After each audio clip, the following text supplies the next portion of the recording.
I just found out why my wedding started late.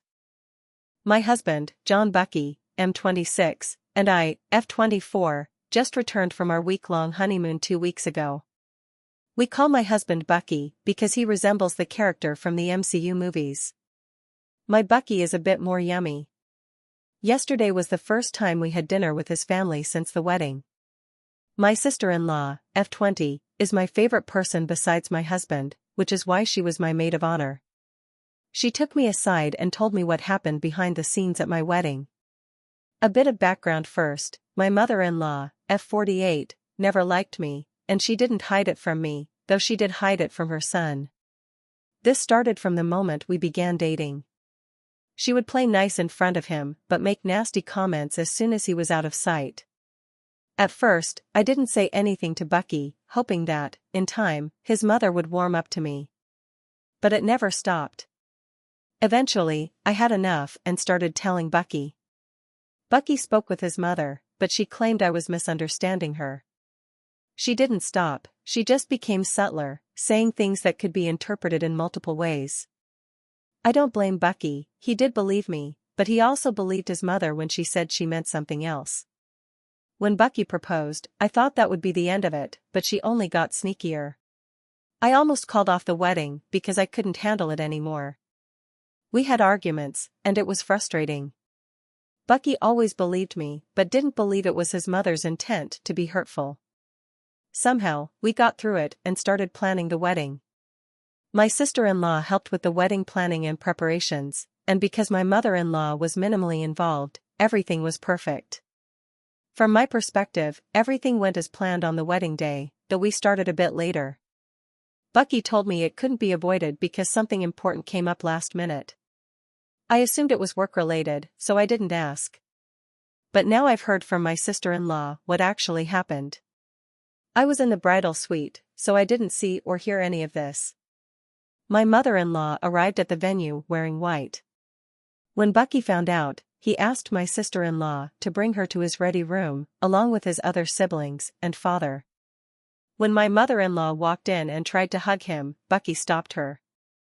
He asked what she was wearing, and when she dismissed it, he repeated the question differently: why was she wearing white at his wedding? Why was she trying to hurt his soon-to-be wife?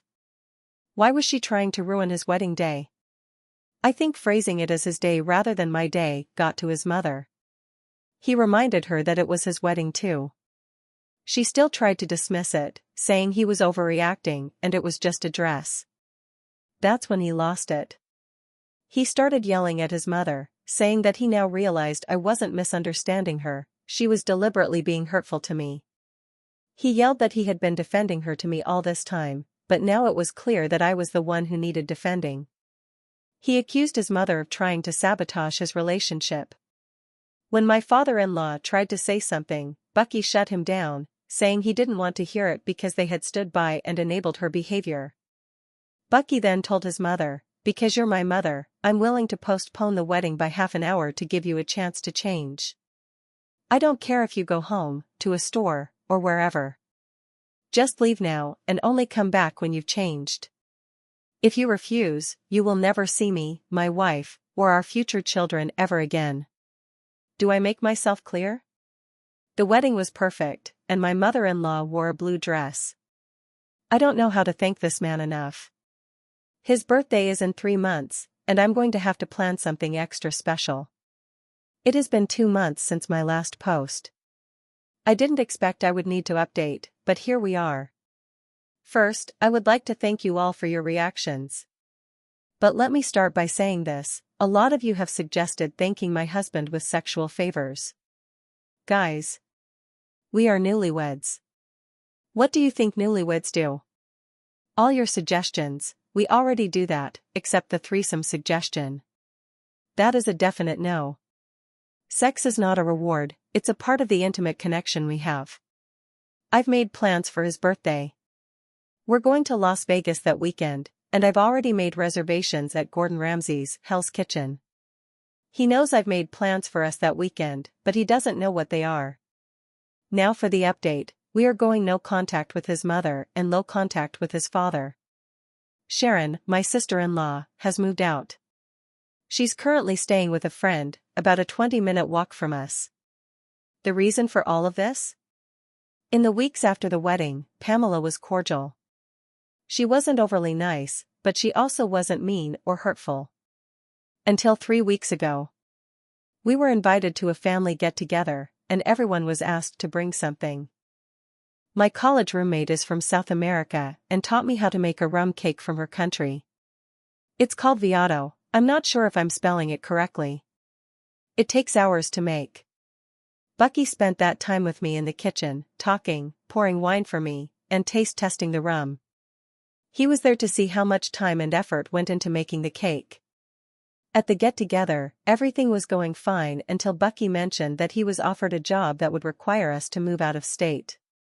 We haven't made a decision yet because we wanted to find out what that would mean for my work. Can I transfer? Can I work remotely? Do I need to look for another job? While the offer was on the table, we hadn't decided yet. When Pamela heard this, she lost it. She threw a tantrum, accusing me of taking away her only baby boy. She was yelling at me, and I was too stunned to react. Bucky tried to calm her down, but she wouldn't have it. In her tantrum, she walked over to the table, grabbed my cake, and threw it on the ground. I don't know what happened then. All I remember is falling to my knees, repeating to myself, "It's just a cake, it's just a cake." I was thinking about all the time and energy I put into making it. I called my old roommate for a refresher on the recipe. I had to find a specialty shop for that specific sugar-based rum. I spent hours in the kitchen baking. And she just threw it on the floor. I could hear my husband yelling. I couldn't make out what he was saying, but I've never heard him sound so angry. After a while, Bucky walked over, helped me up, and we left. On our way home, he kept telling me that it would be okay and that we were never going back there again. At home, once we had both calmed down, we talked about it. I didn't even have to suggest going no contact. Bucky said he had already told his mother that we would be going no contact and that we would only resume contact if I changed my mind. We took out our phones and blocked Pamela. Bucky called his father, asked to be put on speaker, and told them that Pamela is not welcome in our house and that we are going no contact, possibly permanently. This means we won't be attending any family gatherings if his mother is present. Pamela tried to say something, but Bucky hung up. We haven't made a decision yet, but now we have one more reason to accept the job offer and move. The Pamela saga has come to an end. It's not the ending any of us wanted, but that's how life went. No, Bucky and I are not divorcing. We still love each other, our marriage is still strong, and we have no reason to leave one another. Before I tell you how it ended, let's go back over what happened in the last few months. Going no contact is sometimes easier said than done, especially if the other person doesn't agree with it. Pamela wanted to see her son again, and in her mind, if she forced him, he would eventually see things her way. So while we went no contact, Pamela went full contact, pun intended. She got a new number and started texting Bucky. Since his phone is on silent during meetings, he only noticed afterward. There were already 20 texts. The text started with apologies, saying she was sorry for what she did, but that we were overreacting. She insisted we're family, and family can work things out. Then, as he didn't respond, her messages became angrier. He blocked that number, and she got a new one. After a week, he had enough and called his father to talk to Pamela. He put her on speaker so I could listen, but asked me to stay quiet. Bucky talked to his mother and told her that we were going no contact because of her behavior towards me, his wife, and that her current behavior wasn't helping her case. She asked for how long, and Bucky told her we would resume contact when I changed my mind. That's when Pamela really screwed herself over. She said that, slur for black people, slur for Chinese people, will never be fair. I'm mixed African American and Chinese. I audibly gasped when she said that. Pamela must have heard it because she asked if I was there. Bucky looked at me, and I knew what he was thinking. I nodded to him. We had just made our decision. Ignoring her question, Bucky said, "We've decided." I'm taking the job offer, and we are moving far away from you." With that he hung up. I don't believe Pamela is racist. I believe she made a racist remark in the heat of the moment. But it was enough to push us over the edge.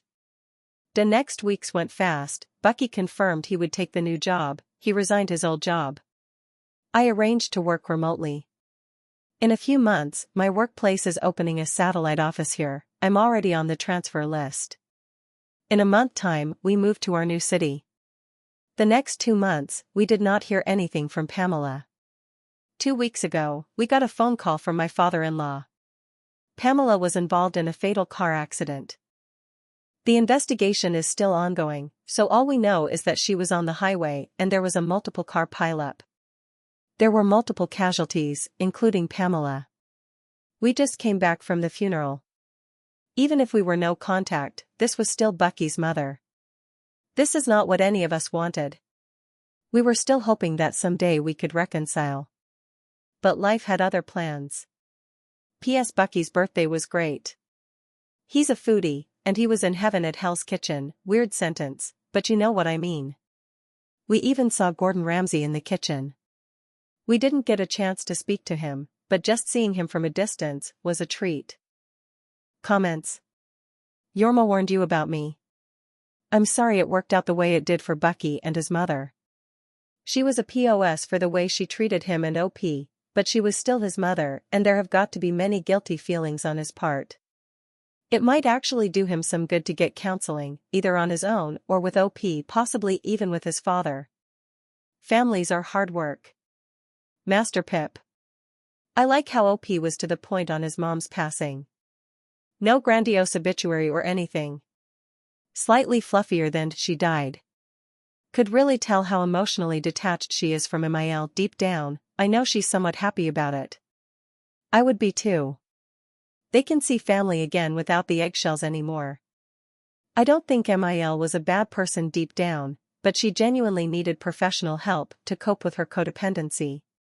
She became entangled in being the woman in his life, and she sounds like she built her identity around it. Itchy Performer 9. Oh, I wish you had mentioned that this was a Chinese family. I am black and lived in China for many years. I can affirm everything that this poor lady has said. I lost the love of my life for the same reason.